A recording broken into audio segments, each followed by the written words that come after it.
Bonsoir, voici les titres de cette édition. Les pèlerins sénégalais au lieu saint de l'islam quittent Dakar dans la nuit du 31 mai, premier vol. Demain soir avec Air Sénégal. Quelles sont les dispositions prises pour assurer le transport des Oudjadj? Réponse dans ce journal. Le directeur général de la compagnie aérienne est l'invité du 20h. Repositionner le Sénégal sur le marché mondial de l'anacarde, c'est le défi à relever. Le ministre de l'Industrie et du Commerce clame fort les ambitions de l'État. Serigne Gueye Diop a rencontré les producteurs de Ziguinchor et les différents acteurs de la filière. Les trois régions de la Casamance naturelle produisent en quelques années, notamment en 2023, quelques 148 000 tonnes à l'exportation. Lors de Mako, les phosphates de Nendori et plusieurs sites miniers de Kédougou à la loupe. L'État veut voir plus clair sur l'exploitation de ses ressources dans la région du Sud-Est. Le ministre Birame Souleye Diop était dans la zone. Le gouvernement a décidé de la gratuité du phosphate destiné aux producteurs cette année. Dans cette édition, focus sur la mine de Nendori, l'un des meilleurs au monde, soutiennent les experts.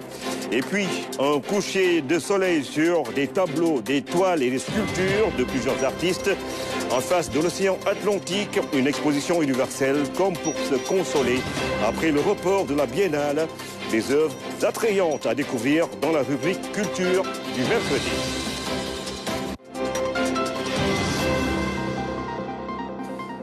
Bienvenue à tous, comme tous les mercredis, mesdames et messieurs, nous ouvrons ce journal avec la lecture du communiqué du Conseil des ministres qui s'est réuni au Palais de la République. Aram Ndao, bonsoir.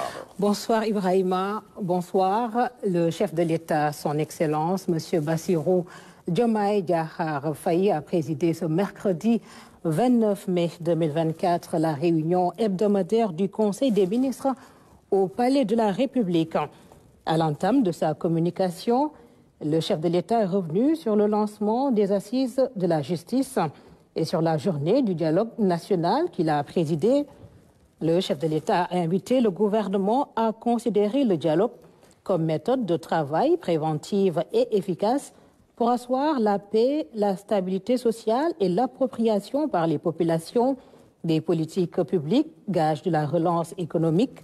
Il a réitéré à cet égard son engagement à œuvrer sans relâche pour un Sénégal juste et transparent, ancré dans ses valeurs séculaires et réconcilié avec ses institutions.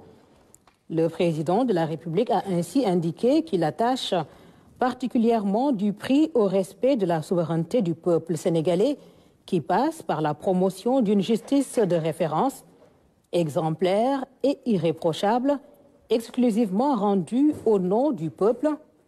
Dès lors, il a demandé au gouvernement, notamment au ministre de la Justice, de veiller avec le facilitateur qu'il a désigné, les présidents des commissions et sous-commissions, au bon déroulement des assises de la justice, dont les conclusions et recommandations feront l'objet d'un examen bienveillant et pragmatique, ainsi que d'un suivi approprié par le pouvoir exécutif. Évoquant la célébration de la Journée mondiale de l'environnement prévue le 5 juin 2024, le chef de l'État a invité le gouvernement à vulgariser la nouvelle politique du Sénégal en matière d'environnement, de développement durable et de transition écologique découlant du projet.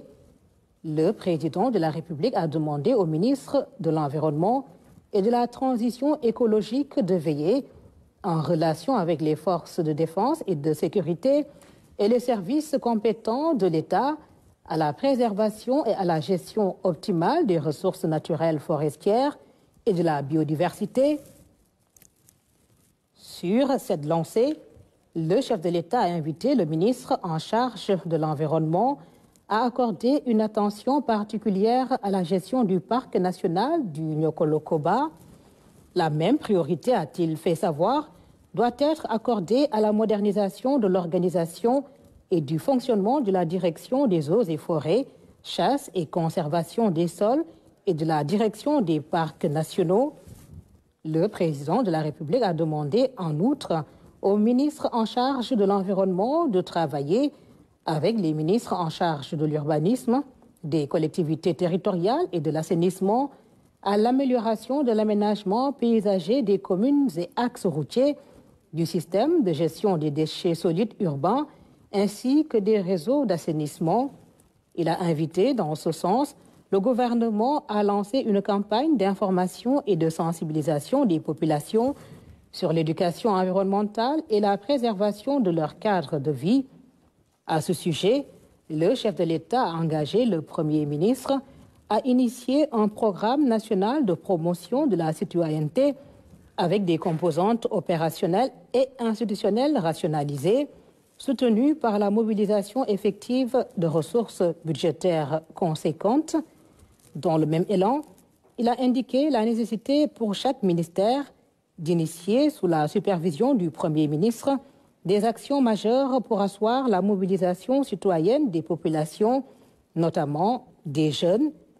Le président de la République a informé le Conseil qu'il participera le samedi 1er juin 2024 avec l'ensemble du gouvernement à une journée nationale d'investissement humain dans le domaine de l'assainissement en vue d'accentuer l'implication des populations locales, des communes, des forces armées et des services de l'État dans l'exécution des opérations retenues en prévision de l'hivernage.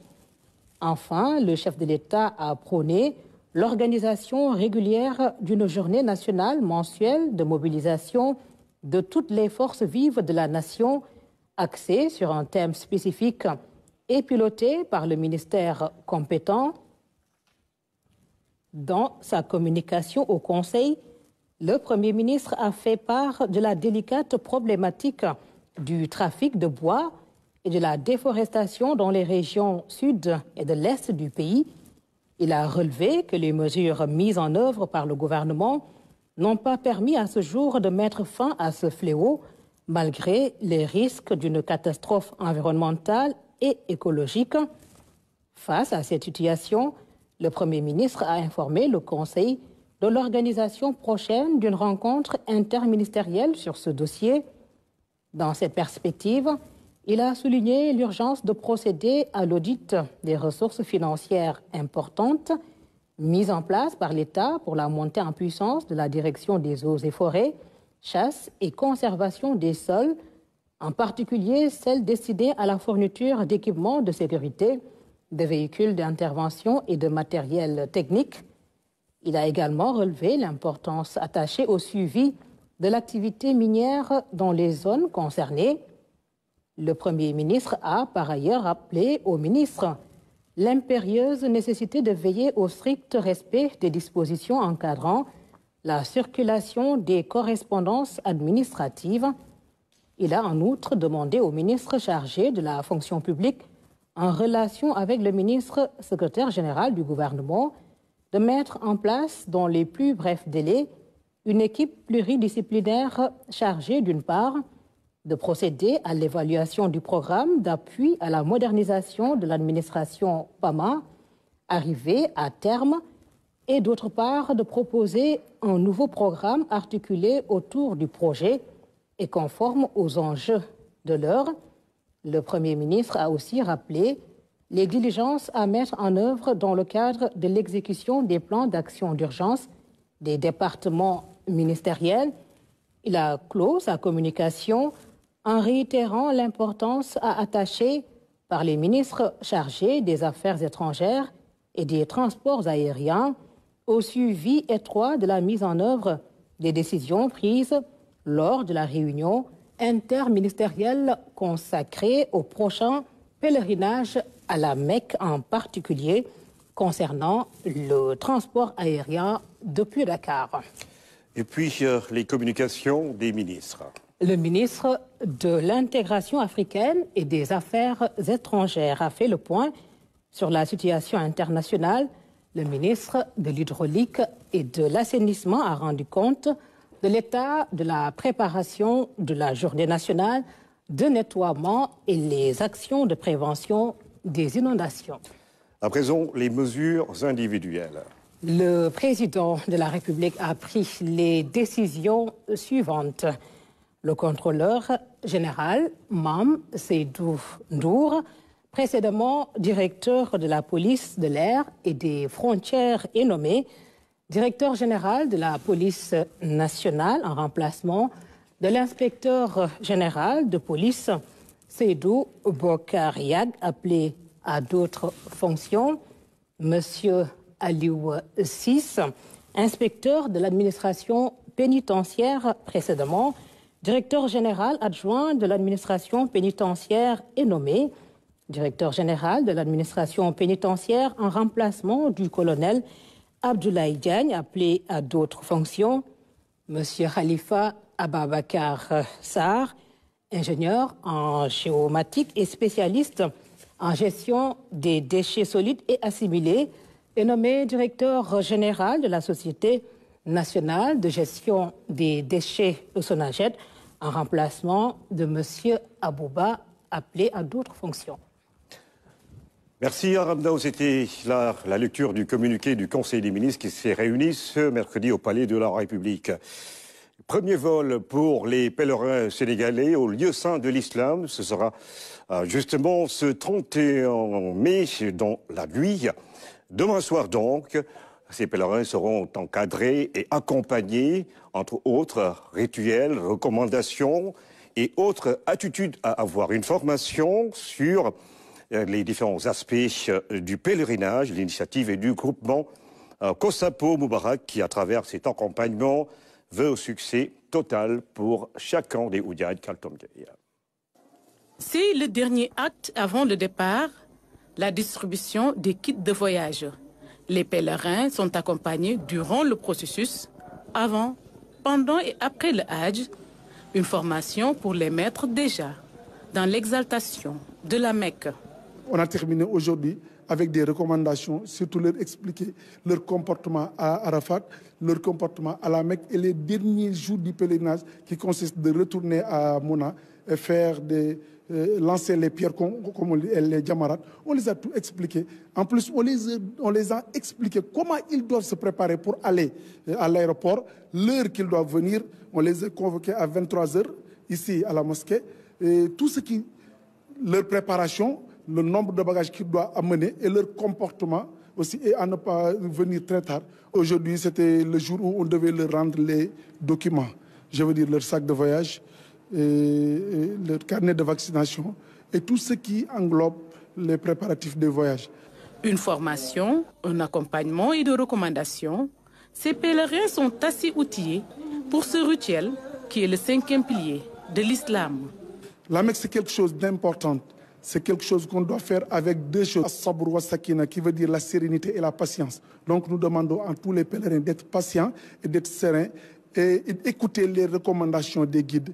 Et ça va aller, Inch'Allah. C'est devenu un rendez-vous annuel. 2 mois avant le pèlerinage, les pèlerins sur la tutelle du groupement Kosapo Moubarak se retrouvent. L'objectif visé par les organisateurs est que chacun puisse bien accomplir cet acte de dévotion au lieu saint de l'islam. Justement, pour parler de ce pèlerinage, nous recevons sur ce plateau du 20h et l'âge Alioune Badarafal, directeur général de Air Sénégal. Bonsoir, monsieur le directeur général. Bonsoir, Ibrahim. Alors, premier Hajj pour Air Sénégal, la compagnie aérienne sénégalaise. Premier vol prévu le 31 mai à 4h du matin. Et justement, quelles sont les dispositions que vous avez d'ores et déjà prises? Alors, toutes les dispositions, bonsoir d'abord, toutes les dispositions ont été prises pour un bon déroulement du pèlerinage. Mais à l'entame de mes propos, je voudrais d'abord remercier nos autorités, le président de la République, le Premier ministre, le ministère des infrastructures terrestres et du transport aérien, le ministère de l'intégration africaine et des affaires étrangères, la délégation générale qui ont porté leur confiance sur la compagnie nationale pour la première fois être le transporteur des pèlerins. Donc les dispositions ont été prises depuis belle lurette. C'est-à-dire, depuis l'année passée, nous avons préparé ce pèlerinage-là avec une équipe dédiée. Et il y a eu des innovations. Il y a eu des innovations parce que, comme vous le savez, à chaque fois qu'on parle d'Air Sénégal, il y a une certaine crainte qui s'installe au niveau des pèlerins. Et ça se comprend parce que Air Sénégal transporte quand même à peu près 3000 passagers par jour dans son réseau. Et la probabilité d'avoir des des pannes ou des annulations ou des retards est beaucoup plus importante que dans ce cas de figure. Donc je tiens à rassurer toute la nation sénégalaise, je tiens à rassurer les pèlerins qu'aujourd'hui nous avons pris toutes les dispositions idoines et nécessaires pour un excellent pèlerinage. Nous allons revenir sur justement tous ces problèmes qu'on a connus ces derniers jours dans la seconde partie de notre entretien. Mais combien de pèlerins allez-vous transporter cette année sur les 10 000 et quelques qui ont été accrédités? Alors aujourd'hui, Air Sénégal va transporter exactement 4 283 pèlerins. Et répartis en combien de vols? Alors répartis en 15 vols, donc, et une précision de taille, c'est très important. Le premier vol prévu initialement est le 31 mai, et donc à 4 h du matin, ça sera le premier vol d'Air Sénégal. Donc nous allons transporter tous ces passagers sur une durée justement de 12 jours, et on fera exactement 15 vols à raison de 2 vols pratiquement par jour, et si nécessaire, on complétera le reste.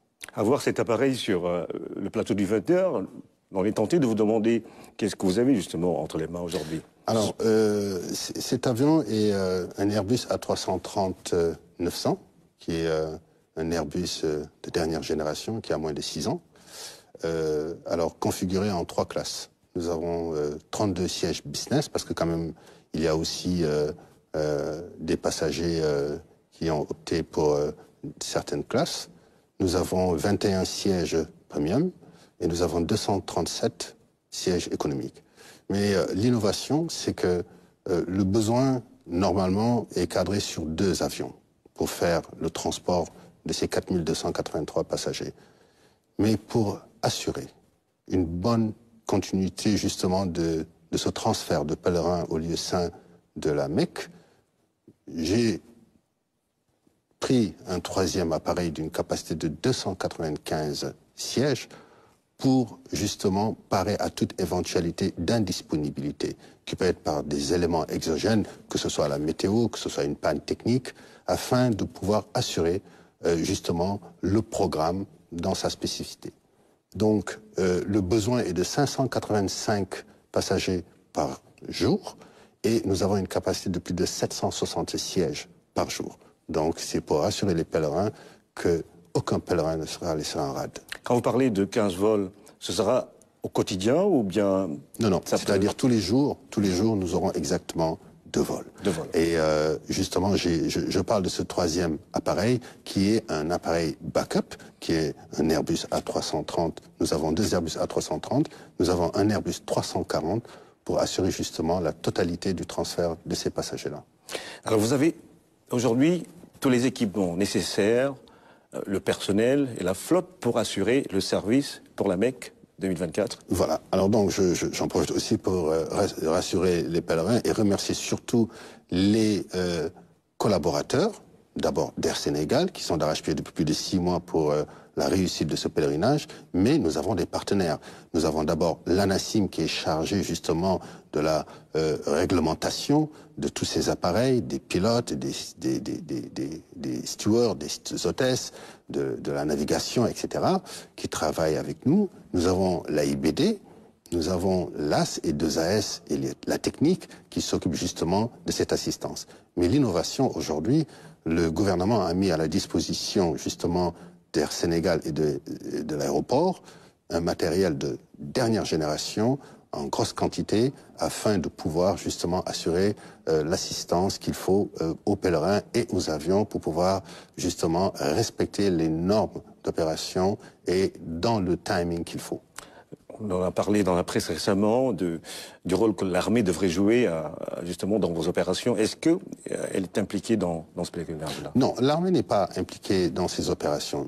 Peut-être en backup au besoin, mais aujourd'hui, l'armée n'est pas impliquée. Mais par contre, les forces, les forces vives de la nation, notamment l'armée, la police, la gendarmerie, la douane, sont pour la sûreté et la sécurité de tout cet environnement, sont impliqués. Mais opérationnellement, exactement, c'est Air Sénégal aujourd'hui qui est désigné pour le transfert de ces pèlerins, et c'est directement avec l'aéroport et 2AS et LAS qui sont aujourd'hui les acteurs principaux pour l'assistance des avions. Quelle est la collaboration que vous avez avec la Direction Générale du Pèlerinage, qui est également un maillon essentiel dans ce que vous faites? Excellente collaboration, parce que la Délégation Générale est assez outillée depuis des années concernant le pèlerinage, et aujourd'hui, si vous voulez, le label de ce pèlerinage est justement guidé par la Délégation Générale, qui est aujourd'hui, si vous voulez, l'organe qui organise le pèlerinage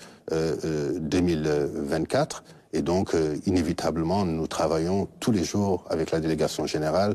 Et grâce justement à ce travail minutieux que nous opérons depuis des mois, je peux vous affirmer que l'opération se produira vraiment dans de très bonnes conditions. Alors, c'est votre premier pèlerinage pour une compagnie qui a 6 ans déjà. Les attentes sont fortes. Vous serez sans doute attendu au tournant. Aujourd'hui, quelles sont les difficultés que vous avez quand on a vu ces déboires, le crash récemment, certains problèmes de vol annulés, en retard, ou de déclassification de certains clients? C'est quoi réellement le problème? Au-delà du management, est-ce qu'il y a des problèmes techniques ou des moyens qui manquent? Bon.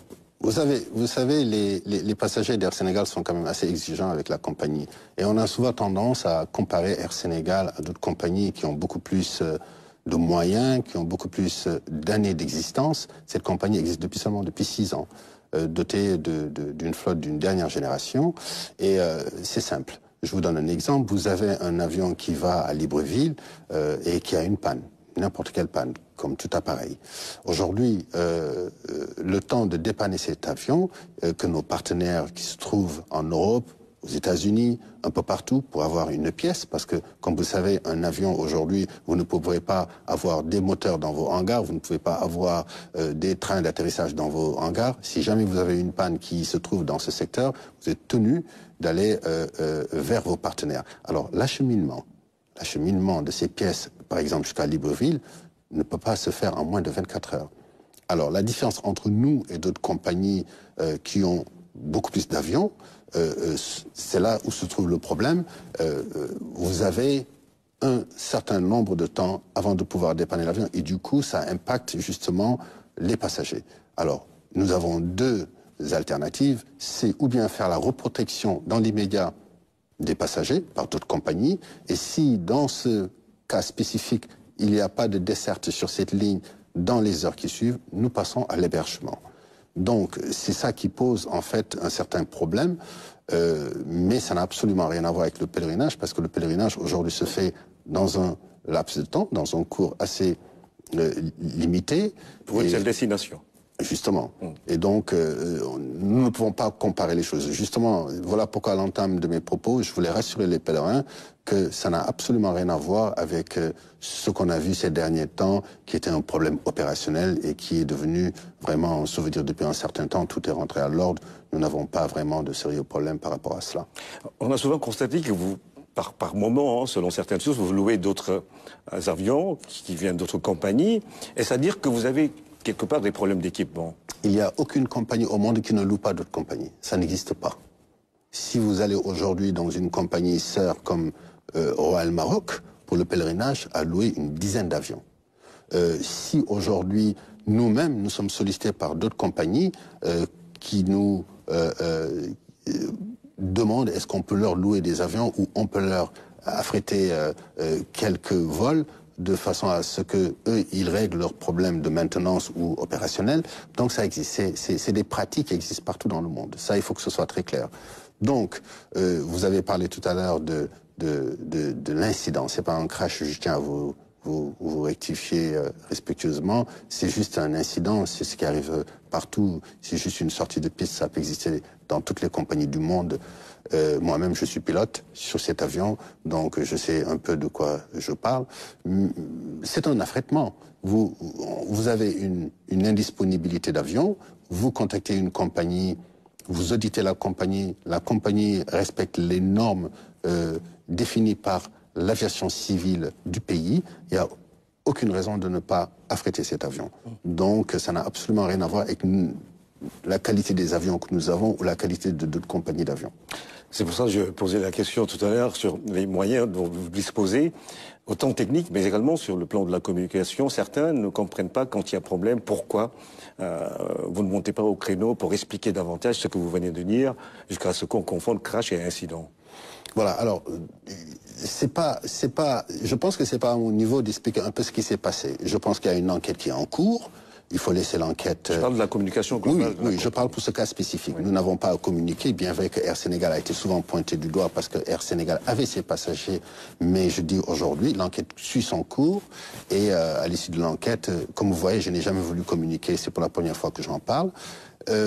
Par rapport aux dispositions que nous avons une flotte de 2 Airbus A330, nous avons 2 Airbus 321, nous avons 2 Airbus 319 et 2 ATR.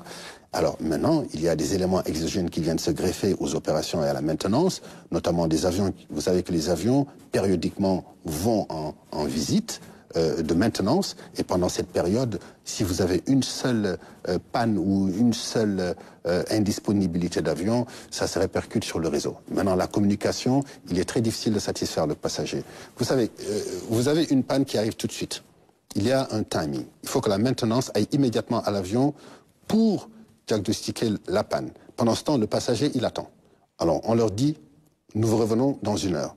Et c'est là que le problème commence. La technique se rend compte que cette panne ne peut pas durer en 1 heure, va prendre 4 heures, 5 heures.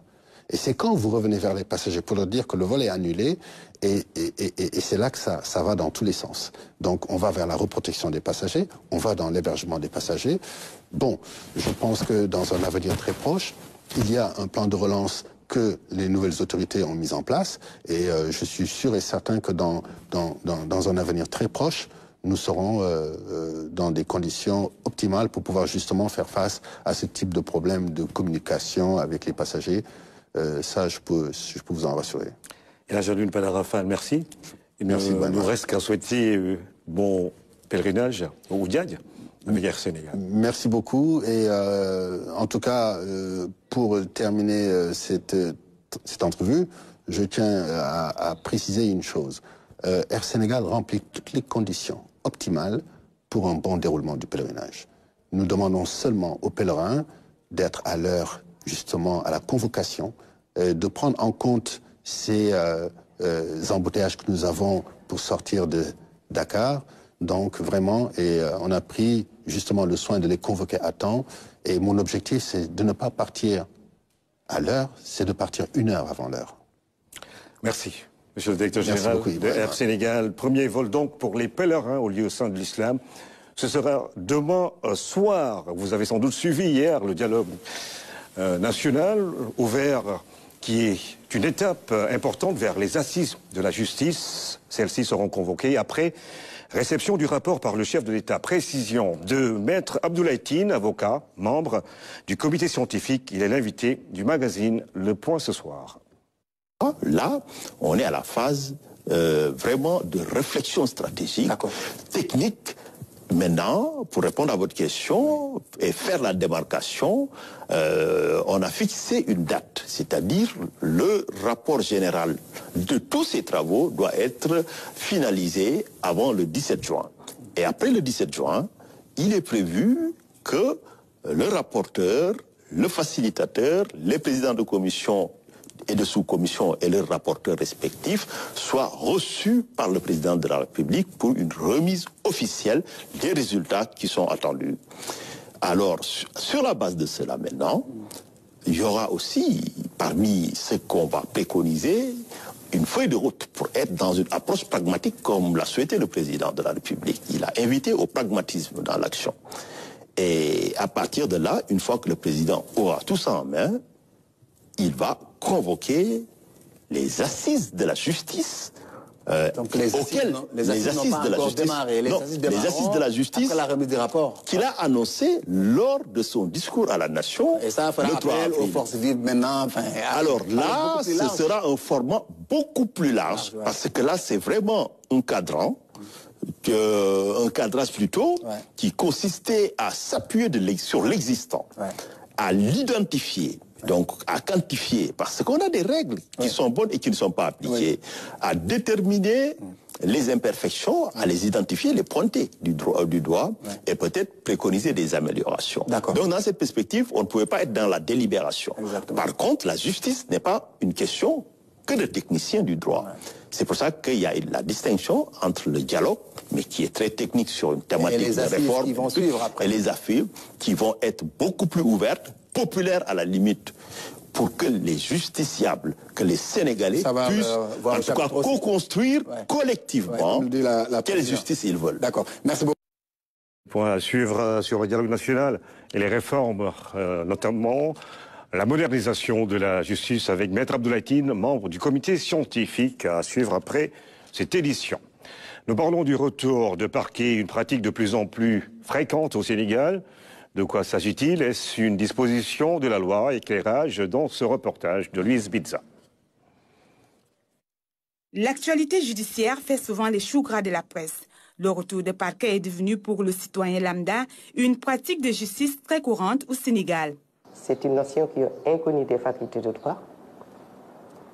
Vous taperez sur Google, vous ne verrez pas de définition. Vous prenez un lexique de termes juridiques, vous ne verrez pas de définition. Ce n'est pas une notion prévue par la loi, il faut quand même d'ores et déjà vous le dire. C'est une mise en disposition, en fait, d'une personne déférée devant le procureur. Ce dernier, peut-être n'étant pas dans les dispositions pour l'entendre le même jour, au moment du déferment de la personne. Donc, cette dite personne est retournée à un commissariat ou à une brigade pour être représentée devant le procureur le lendemain. Dans cet imbroglio, il n'est pas souvent facile de comprendre ce qu'est le retour de parquet. C'est une mesure privative de liberté, quoi qu'on dise. Parce que la liberté d'aller et de venir de la personne, quand même, est restreinte. Parce que dans une brigade, dans un commissariat,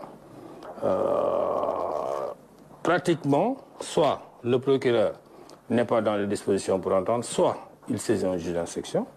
Entre maintenant la saisine de ce juge et l'inculpation de la personne, il peut se passer plusieurs jours. Le retour de parquet ne doit pas excéder 24 heures. Ça peut se comprendre dans certains cas, même si on estime que c'est abusif, dans d'autres cas.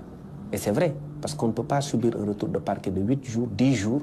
C'est illégal, c'est abusif. Et la personne est très fatiguée, de sorte que parfois, il y a des détenus qui vous disent que moi, je préfère la prison au retour de parquet. Le parquet est l'ensemble des services dirigés par le procureur de la République. Pour certains auxiliaires de justice, le retour de parquet doit être encadré par des textes. C'est pénible, c'est contraire aux droits humains, c'est abusif et c'est des excès qui doivent arrêter. Je pense que les nouvelles autorités ont conscience de ce problème, moi je dirais même de ce fléau. Parce qu'on a encadré la garde à vue, on a posé des règles et il y a une pratique qui non seulement porte atteinte aux droits des personnes concernées, mais moi je dis que ça annule tout ce qui a été réglementé avant cette phase-là. Nous avons peut-être des problèmes, il y en a, il faut le reconnaître, mais à nous de les solutionner. Il peut m'arriver, moi, d'appliquer une loi alors que je ne suis pas d'accord avec son contenu. Parce que je ne légifère pas. Le juge n'est pas un législateur. Il applique la loi. En tout état de cause, lorsqu'un crime est découvert, le juge d'instruction continue l'enquête. À la fin, il choisit soit un non-lieu, soit il transmet le dossier au juge du siège chargé de trancher l'affaire. Le retour de parquet est une action judiciaire souvent utilisée par le procureur en cours d'instruction. Décrié par certains acteurs, il demeure tout de même, selon le ministre de la Justice, garde des Sceaux, nécessaire pour un règlement à l'amiable. Nous l'écoutons. Vous avez évoqué tout à l'heure le problème des retours de parquet. Certains vous diront que le retour de parquet n'est pas légal dans la mesure où ça ne résulte pas d'un texte précis. Mais l'ensemble des textes qui gouvernent l'action du parquet, l'ensemble de ces textes sont conçus d'une façon telle que, évidemment, on est obligé d'y avoir recours et parfois même à la demande. Lorsqu'une personne est déférée devant le procureur de la République, le procureur de la République décide d'ouvrir une information, il est tenu de demander au président du tribunal la désignation d'un cabinet d'instruction. Et avant que le président ne puisse lui faire retour avec ses observations qui ne lit pas cependant le procureur de la République, mais il peut se dérouler un certain temps. Et le procureur est obligé, parfois, de faire un retour de parquet, c'est-à-dire de mettre les personnes mises en cause et déférées devant lui à la disposition d'un officier de police judiciaire, c'est-à-dire ordre est donné à un officier de police judiciaire de conduire à une date et à une heure fixée par le procureur de la République devant lui. Bon, de la même façon, pourquoi je vous disais qu'un avocat est susceptible justement d'être demandeur ou d'être à l'origine de ce retour de parquet? Il peut même demander qu'on lui accorde un retour de parquet, surtout quand il opte pour ce qu'on appelle la médiation pénale. Et là, souvent, certains avocats qui fustigent ce principe, ce sont eux qui sont à l'origine des demandes qui aboutissent à ce retour de parquet. C'est vous dire donc que le retour de parquet, je suis tout à fait d'accord que ça peut être constitutif, évidemment, d'une restriction des libertés. On peut le concevoir comme ça, même si je ne suis pas tout à fait d'accord. Et peut-être que, de ce point de vue, les assises pourraient effectivement réfléchir sur un moyen alternatif, c'est-à-dire un moyen justement de permettre aux uns et aux autres de trouver les voies et moyens susceptibles justement de leur permettre de trouver des règlements amiables sans pour autant devoir systématiquement être placé sous mandat de dépôt et déféré devant une juridiction.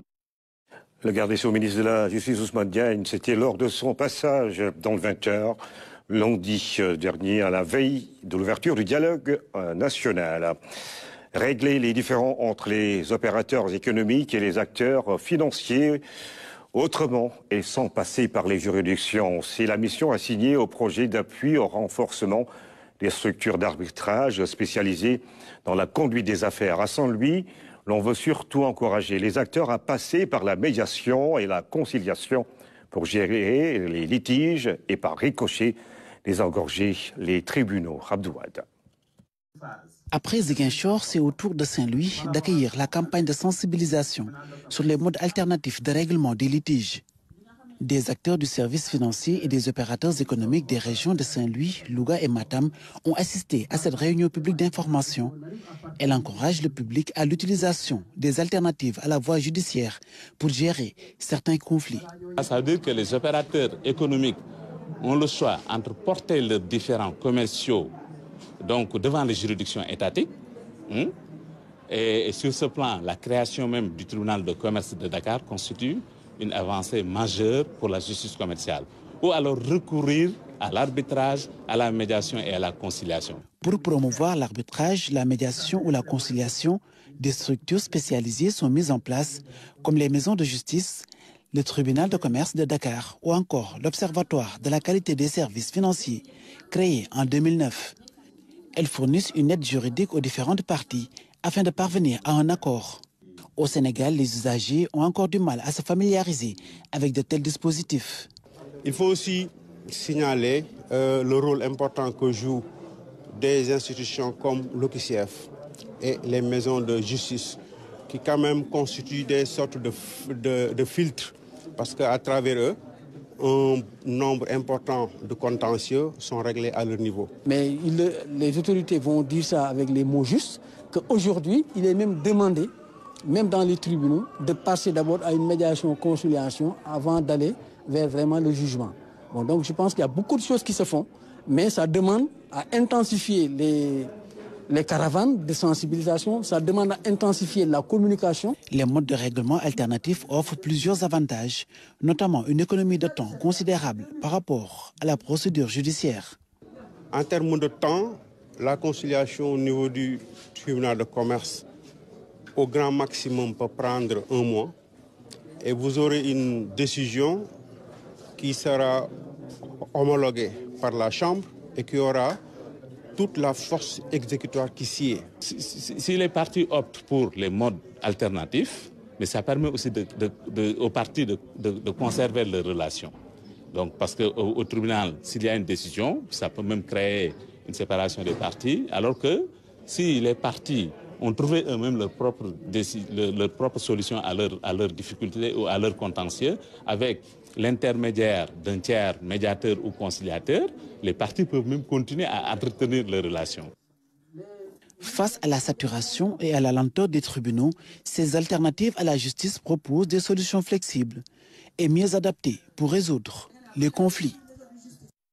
Ndori, Mako et leurs ressources naturelles. Nous sommes sur un autre chantier, or ou phosphate. L'État veut faire la lumière sur l'exploitation de ces minerais par des sociétés ou entreprises privées. 5 ministres se sont rendus sur le site pour évaluer l'impact des différentes activités sur les populations et l'économie nationale. Tête de file de la délégation gouvernementale, le ministre des Énergies, du Pétrole et des Mines. La synthèse de Tidjane Sissé.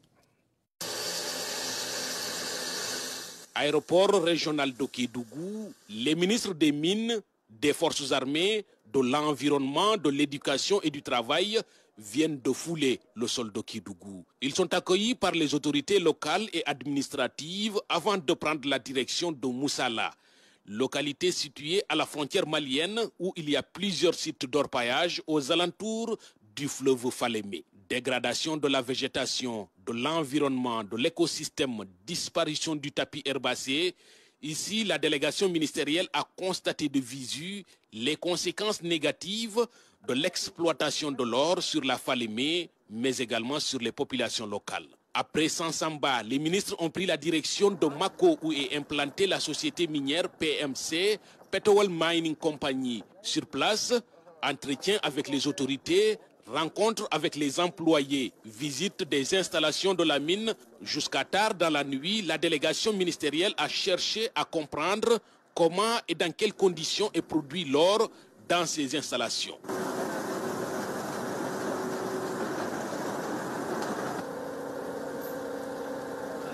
Au deuxième jour de cette visite ministérielle, la délégation s'est rendue à Sored Mine, basée dans la commune de Khosanto, dans le département de Saraya. Ici, les mauvaises conditions de travail du personnel, le non-respect des normes environnementales et des engagements de la société Sored Mine ont incité le ministre des Mines, Biram Souley Diop, à appeler la société minière à tout mettre en œuvre dans les meilleurs délais pour être en conformité avec les prescriptions de la loi sur toute la chaîne de production. Pour boucler cette visite de 48 heures dans les mines de la région, la délégation s'est rendue à la EGO, Sabodala Gold Operation, où également ils ont rencontré le personnel avant de terminer par une visite de l'usine de production.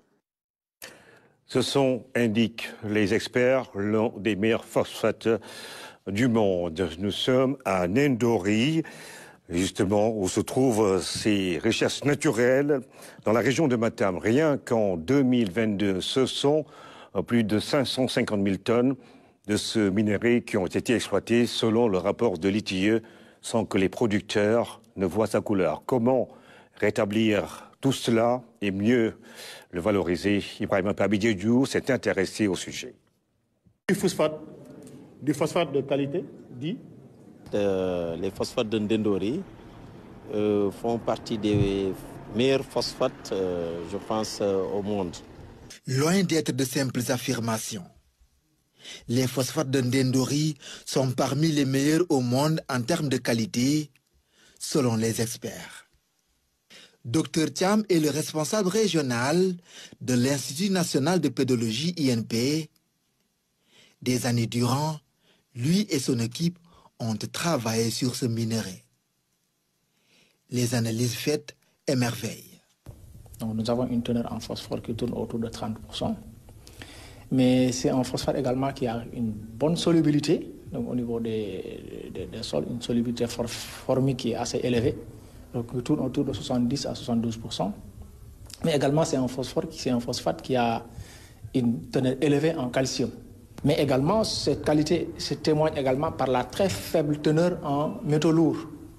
Et tout cela réuni fait que donc, nous avons un phosphate qui est de très bonne qualité.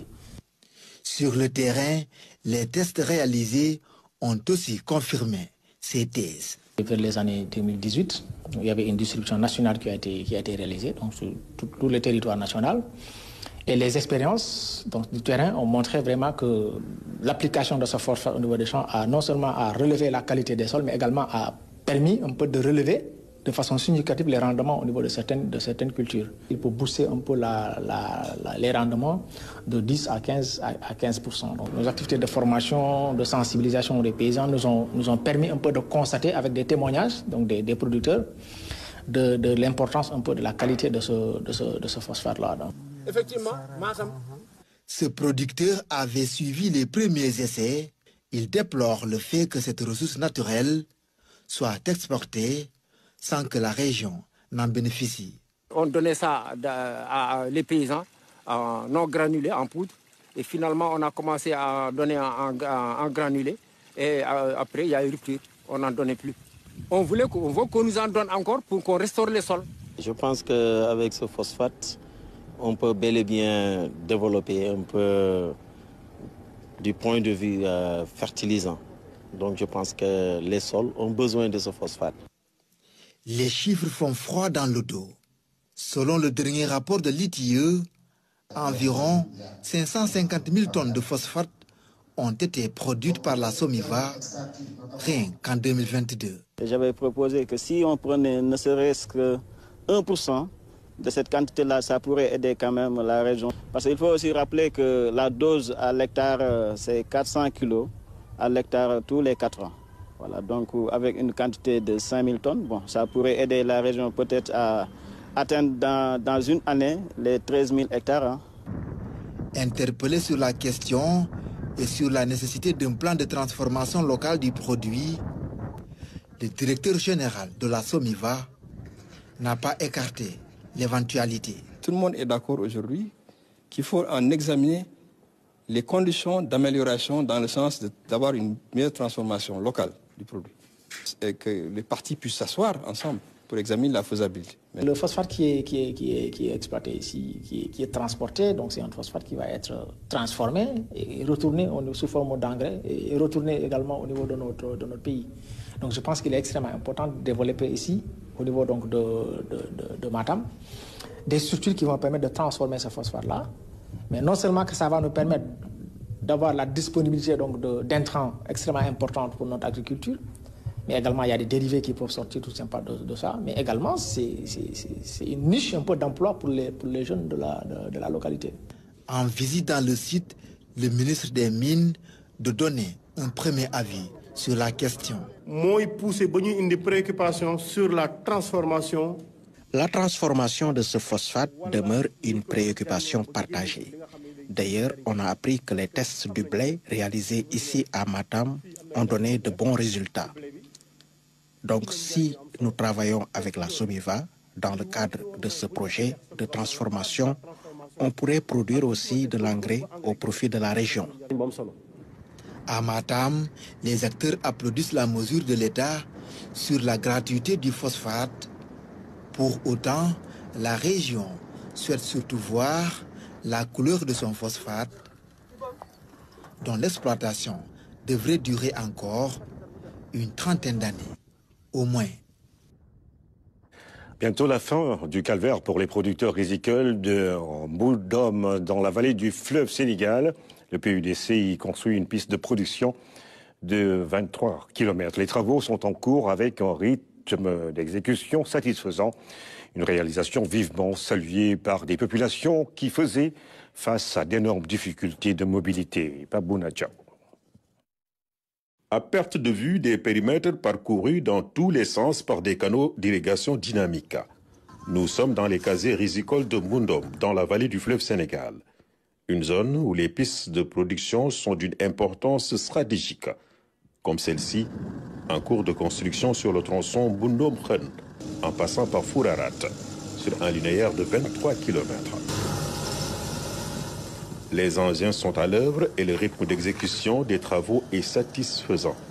La couche de roulement est à plus de 38% et l'entreprise assure que la piste sera livrée dans les délais impartis. Le départ de l'ouvrage, c'est de Mbouldom à Khen, une tronçon de 23 km plus 100. Une piste de production et de désenclavement aussi. Satisfaisant au point que nous sommes à 100% des terrassements généraux, bon, à 30% de la couche de roulement. Et en voyant ce rythme de travail-là, franchement, bon, on sera dans les délais. Pour le moment, les travaux avancent très bien. On est dans le délai. Les contraintes, c'est la latérite, la carrière latéritique, qui est à peu près 30 km d'ici. Mais On est préparé pour ça. On a des camions qu'il faut pour être dans les délais. Donc les travaux avancent à souhait. Ainsi faisant, le programme d'urgence de développement communautaire PUDC vole au secours des producteurs de cette zone qui éprouvaient d'énormes difficultés pour le transport des récoltes des rizières au point de vente ou de transformation. Il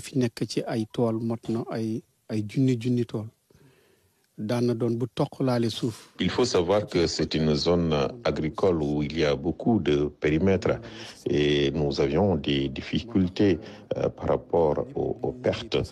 Maintenant que la piste est là, nous n'en croyons presque pas nos yeux.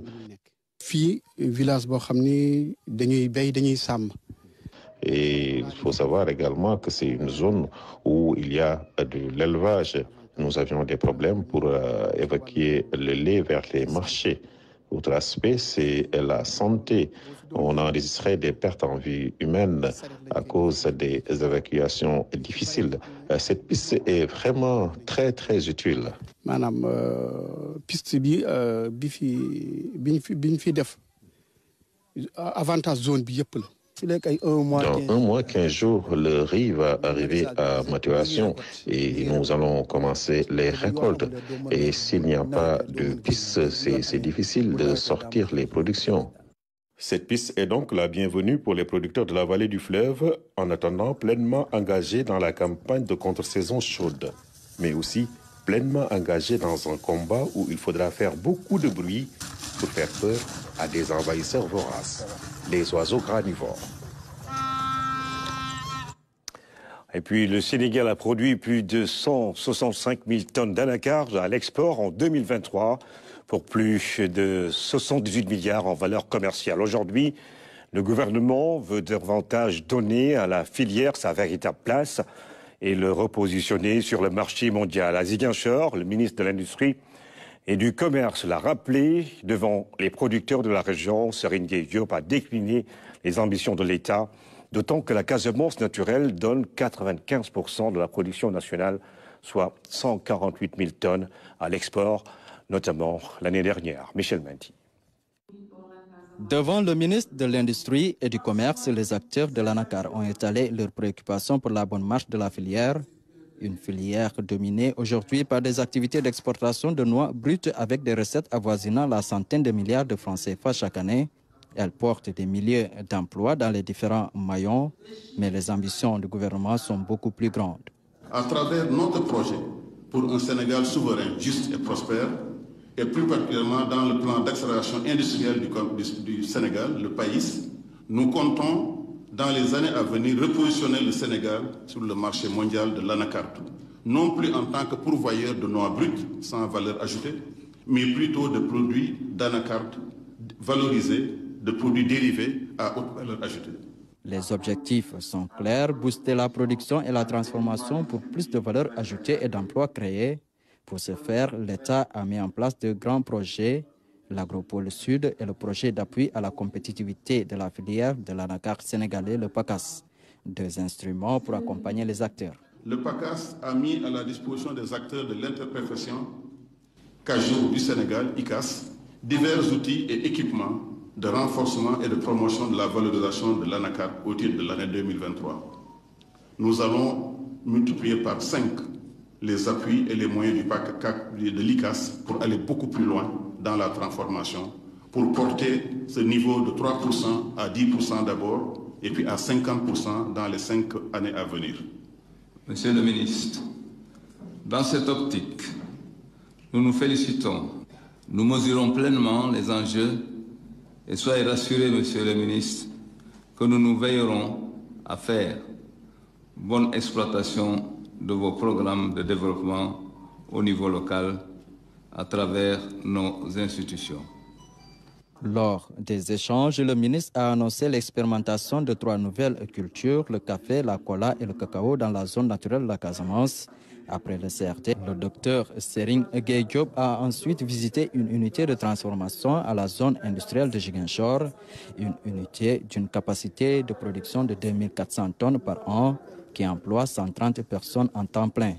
Aujourd'hui, elle peine à démarrer ses activités faute de matières premières et à cause des pertes enregistrées lors de la campagne précédente. L'année dernière, nous avons perdu 140 millions sur la matière première parce que nous avons eu à se ravitailler et soudainement le prix sur le marché international a chuté, ce qui nous a valu 140 millions de pertes sèches que nous n'avons pas recouvert jusqu'à présent. Donc nous n'avons même pas commencé la campagne pour nous pendant que les noix sont en train de sortir à l'exportation. Le ministre et sa délégation ont aussi visité le marché Tilène de Ziguinchor qui est en cours de construction. Les travaux sont presque achevés, il ne reste que quelques détails et la voirie. À terme, c'est une infrastructure de 400 cantines qui sera livrée. Le Sénégal qui exporte son anacarde précisément dans des pays comme l'Inde et le Vietnam.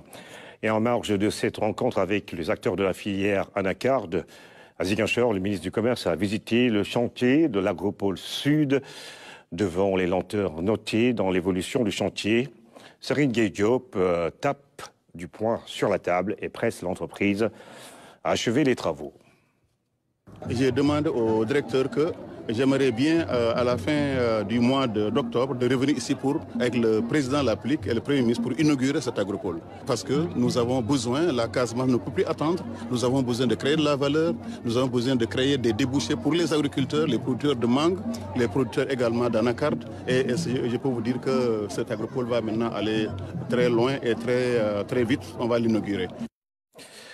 Le ministère de la Microfinance et de l'économie sociale et solidaire élargit le processus d'agrément aux acteurs de l'économie sociale et solidaire. Une remise a été effectuée conformément à la loi d'orientation et elle vise à permettre aux acteurs agréés de bénéficier des dispositifs d'accompagnement du département. Lamine Fall et Abibou Mbaye. Une rencontre pour matérialiser l'économie sociale et solidaire avec celles et ceux qui la font, qui la pratiquent. Des organisations ou entreprises ayant en partage une vision sociale du bien-être honorée par la tutelle. On a donné aujourd'hui 49 qui s'ajoutent aux 3 que notre prédécesseur avait réalisé. Donc on a réalisé aujourd'hui 49 agréments, ce qui fait un total de 52 agréments. 52 agréments attribués à des acteurs de l'économie sociale et solidaire, dont le mérite est de remplir l'ensemble des critères constitutifs. Il y a d'abord la dimension production solidaire. Il y a également la dimension juridique, notamment les différents aspects qui vont dans le sens d'une institutionnalisation d'une gestion participative et démocratique. Vous avez une organisation d'économie sociale solidaire, c'est une organisation démocratique. Mais également, il y a les critères de mutualisation, il y a également le critère d'utilité publique, d'utilité sociale. Des agréments qui revêtent une importance capitale pour l'autorité. Ça nous permet de pouvoir les suivre d'abord, de pouvoir les appuyer également, mais de pouvoir les encadrer et surtout de leur faciliter les moyens de production. Ces autorisations traduisent la reconnaissance officielle par l'État de l'engagement de ces associations dans la promotion d'une économie sociale et solidaire. Cet agrément-là, au-delà d'être un agrément pour nous, c'est pour nous aussi un sacerdoce, parce que c'est de la reconnaissance par rapport à un travail qui avait déjà été fait en amont. Et avec cet agrément-là, on a une tutelle. Et ces agréments-là, aujourd'hui, pourront nous servir de base pour pouvoir aller rencontrer ou bien bénéficier de fonds, mais aussi bénéficier de la crédibilité qu'il faut au niveau des parties prenantes par rapport à nous, nos projets. L'économie sociale et solidaire, un modèle économique qui a toujours existé. Ces rencontres constituent une étape décisive dans la mise en œuvre de la loi sur l'économie sociale et solidaire, déjà en vigueur dans l'ordonnancement juridique du Sénégal. Sur la corniche ouest de Dakar, en face de l'océan Atlantique, une vingtaine d'artistes professionnels d'Afrique et du monde exposent de magnifiques œuvres d'art, toiles, sculptures, photographies, céramiques. C'est un groupe pluridisciplinaire qui a décidé de célébrer l'art avec justement leur label en prélude à la Biennale qui a été reporté au mois de novembre. Les relations humaines sont au cœur de leurs travaux. Selon eux, l'art est le baromètre de la société. C'est un coucher de soleil sur des talents purs. Le reportage de Fatou Diouf. Cette toile renvoie à un tourbillon, mais il n'en est rien. Dans un style abstrait, en noir et blanc, l'artiste Morfaï représente une population de cultures différentes, des silhouettes, des personnes en mouvement, bref, une pure restitution de l'émotionnel et du spirituel, en un mot, l'interculturalité. Pour que le monde soit harmonieux, pour qu'il y ait une intégration, pour qu'il y ait un équilibre social, il faut une interculturalité. Parce que chaque personne a sa propre culture. Et pour moi, toutes les cultures se valent. Il n'y a pas une culture qui est supérieure à l'autre. Des toiles aux sculptures, chaque œuvre raconte une histoire. Banda traduisait le lien. Cette œuvre de l'artiste ivoirienne So s'interroge sur les liens entre les êtres humains. J'ai choisi des liens en aluminium qui sont des liens de métal recyclé, en fait. Je travaille toujours avec des matériaux recyclés et ces liens que vous allez voir symbolisent donc vraiment tout ce qui nous lie, que nous sommes nous-mêmes faits complètement de liens. Donc tout est lié de façon intrinsèque et ça parle de nous, êtres humains. Venu du Nigeria, Michael, lui, nous parle de la vie des soldats. Soldier Go, Soldier Come, un hommage à ces valeureux hommes de son pays natal. Soldier Go, Soldier Come. You know, that means Soldier goes, soldier come signifie que les militaires s'en vont tandis que d'autres viennent. J'ai fait ces tableaux pour mettre en valeur le travail des militaires qui se sacrifient dans les champs de bataille. La plupart d'entre eux y perdent la vie et ils sont souvent mal payés. J'ai dédié ces tableaux à ceux qui consentent des sacrifices personnels pour leur pays.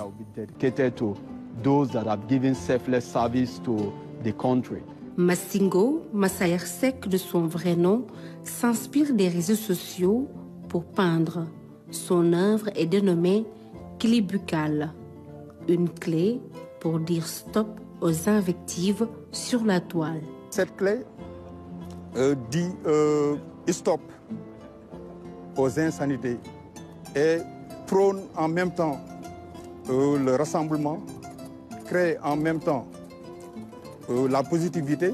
C'est une palette d'artistes professionnels venus de 8 pays qui célèbrent l'art dans ce magnifique cadre de Sorhamon.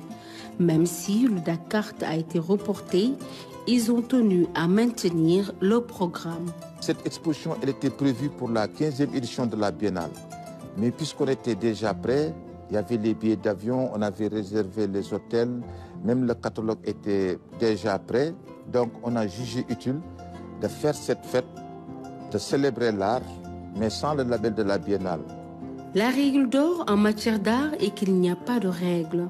C'est la conviction de ces artistes peintres, designers, photographes et sculpteurs. Ils vivent leur passion pour l'art en toute liberté.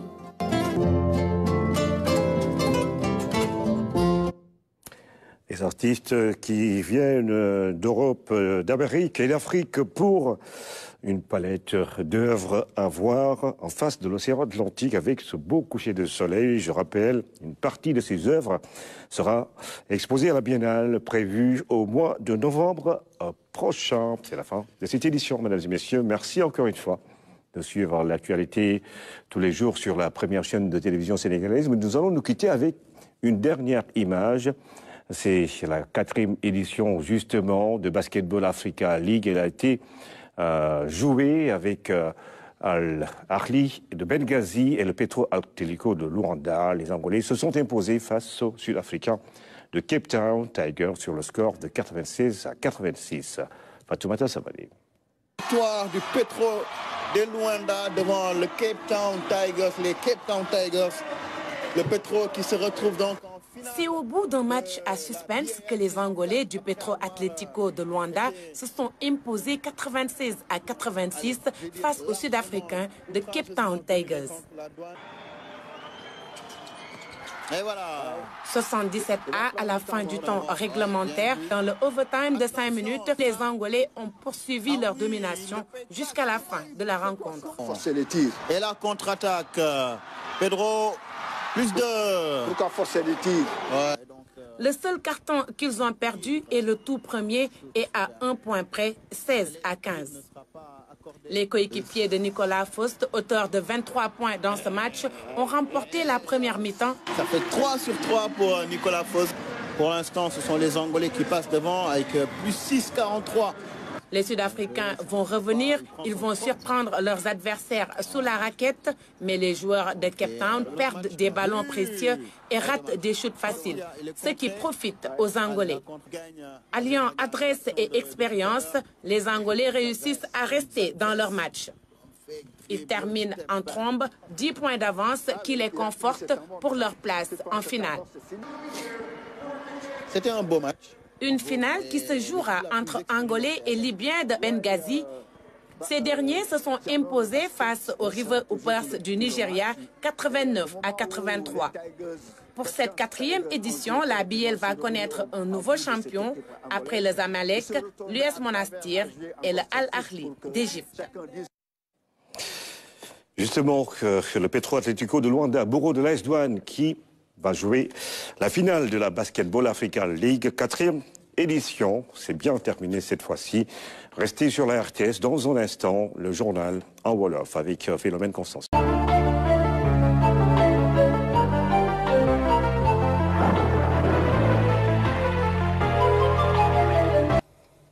Mesdames, Messieurs, bonsoir et bienvenue. C'est un plaisir de vous retrouver pour votre bulletin météo de ce soir.